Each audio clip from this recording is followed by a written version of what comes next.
Welcome in everybody to another episode of the Soder Report. My name is Kyle Soder and I am the host on this show.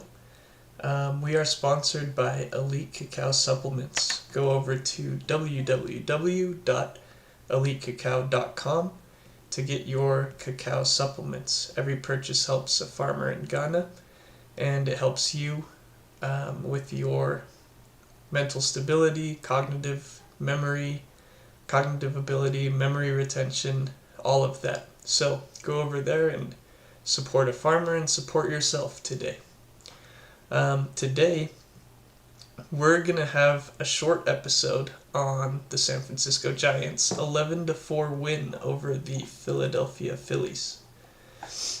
There are three people that I want to talk about today. I don't have a whole lot of time, but we're going to get into three people to talk about a little more in depth, but there are a few people who deserve some shout outs today. So, I have the box score right here. First of all, Mike Yastrzemski with another 2-hit game. My episode on Monday, I went on and talked a little bit about him and how I expect some regression from him, but that has not come yet.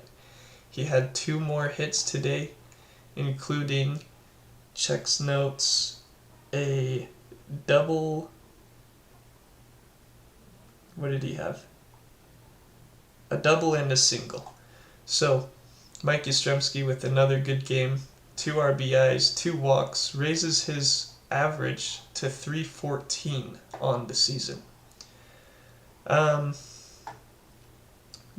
Next person we need to talk about is Jung-Hoo Lee, obviously doing well on the season. It went 2 for 5 today with a 338 average on the season.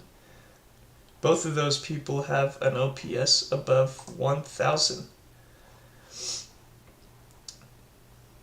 But the 3 people that I really wanted to talk about today are Robbie Ray, Camilo Duvall, and Tyler Fitzgerald. I want to talk about all 3 of those guys.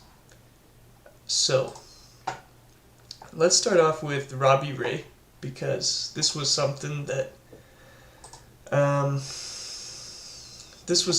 I talked about a couple of days ago in his first start of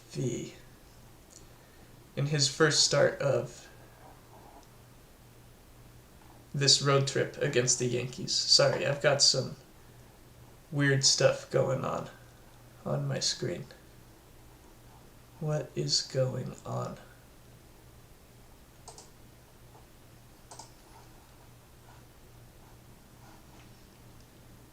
Yeesh. What the heck is happening?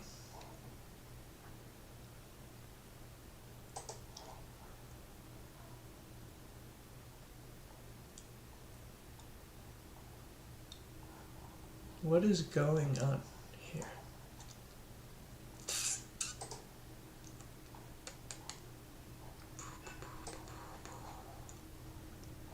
This is weird. Okay, I'll have to figure this out later. But let's start talking about Robbie Ray.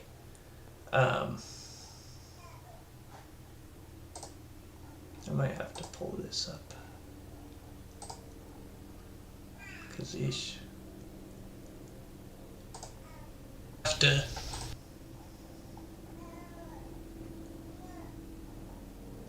Okay.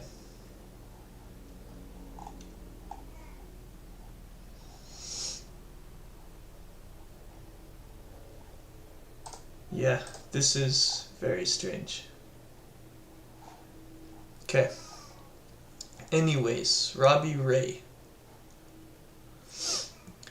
So, let's set the stage. First inning, the Giants go out much like the first start against the Yankees. They go out and they put up 4 runs in the top of the first inning. I don't know what Robbie Ray is doing for the Giants hitters, but Logan Webb better start taking some notes because um, Logan Webb can't get any run support to save his life. But Robbie Ray, for whatever reason, the bats just come to play every time he's out there. Um, it's kind of crazy because I don't feel like he's had a quality start yet. I don't feel like he's had a good pitching outing. Maybe that third game in Cincinnati, where he went 5 1/3 perfect. But I even think that he gave up back-to-back homers in that game. I don't know how many runs that he gave up though. So I'll have to go back and check that. But that should be a quality start. But the rest of his starts haven't been very good.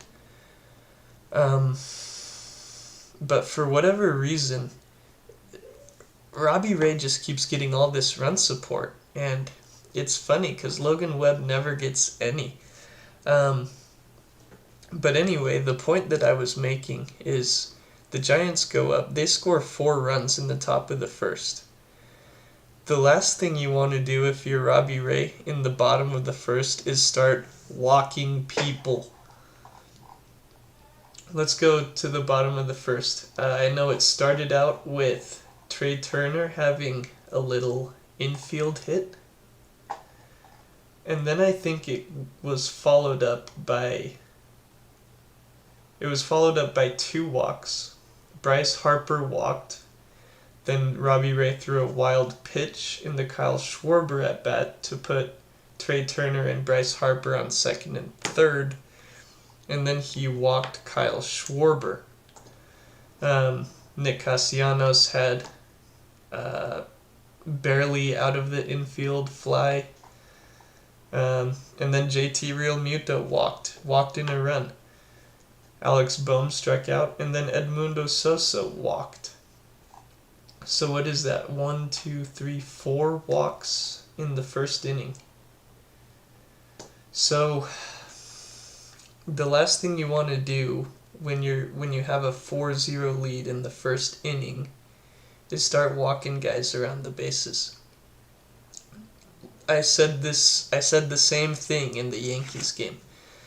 And again, that game, neither of these games hurt the San Francisco Giants. Neither of the games hurt Robbie Ray. But it's going to eventually if this keeps up.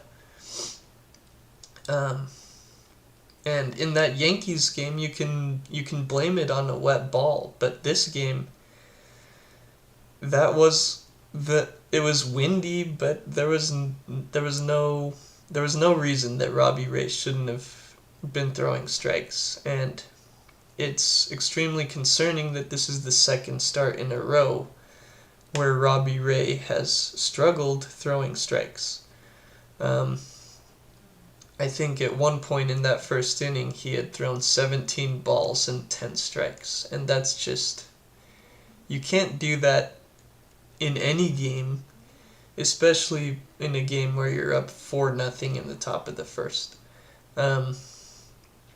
Your job as a pitcher after a big inning like the Giants had in the top of the first is to go out there and shut them down 1, 2, 3 in order and get your hitters back in the dugout. And I think you could feel it during the TV screen. After that Phillies first inning, that completely stopped the Giants' momentum. They went scoreless in the second, third, and fourth innings. After that bad bottom of the first from Robbie Ray.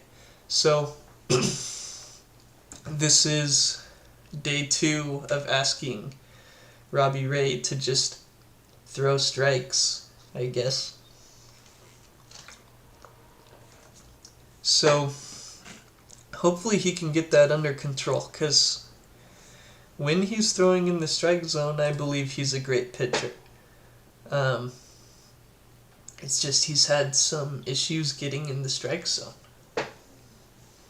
So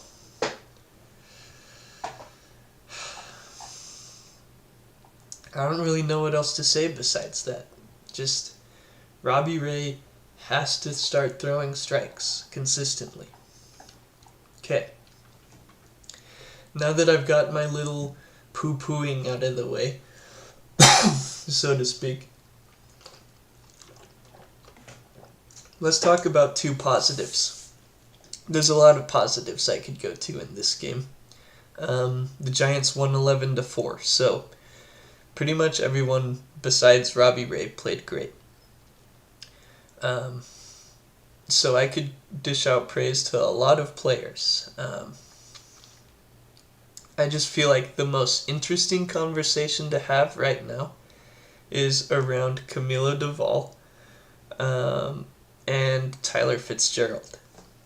So Tyler Fitzgerald, I'm sure you've all seen the stat going around of Tyler Fitzgerald's batting average 2 days ago as opposed to now. So it's early in the season, and I actually think right now is a appropriate time to look at Tyler Fitzgerald's projections for the season.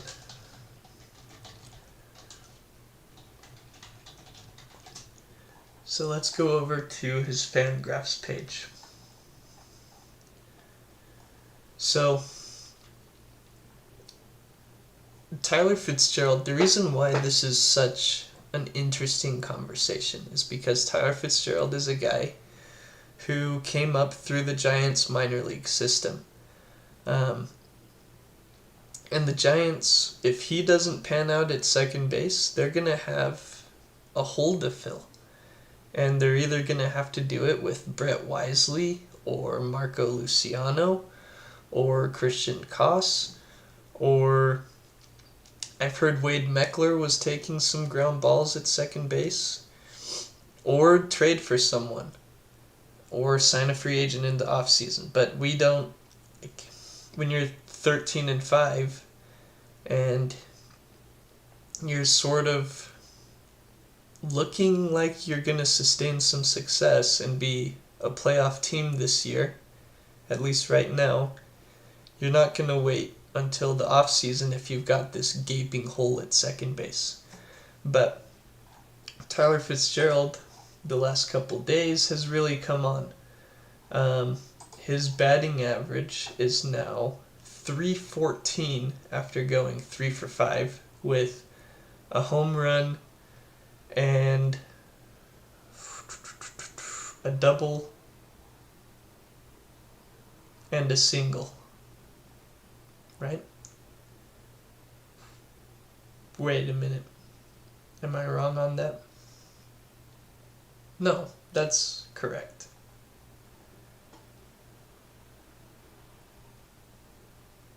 Wait a minute. What was his line today?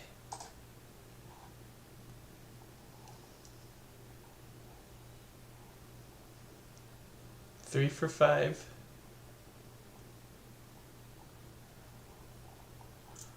What the heck?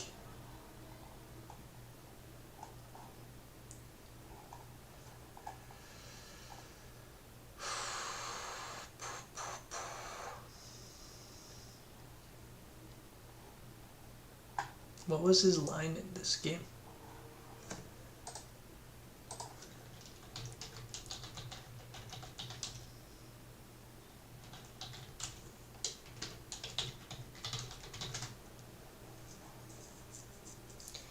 Three for 5 with a double, 1 RBI, 2 runs scored.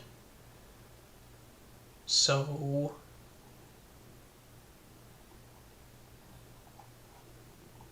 okay, whatever it is, Tyler Fitzgerald had a great game, 3 hits, and I thought this would be an appropriate time to bring up his projections for the year. So the projections are a little bit, they haven't updated to today yet. So before today, he was hitting .283.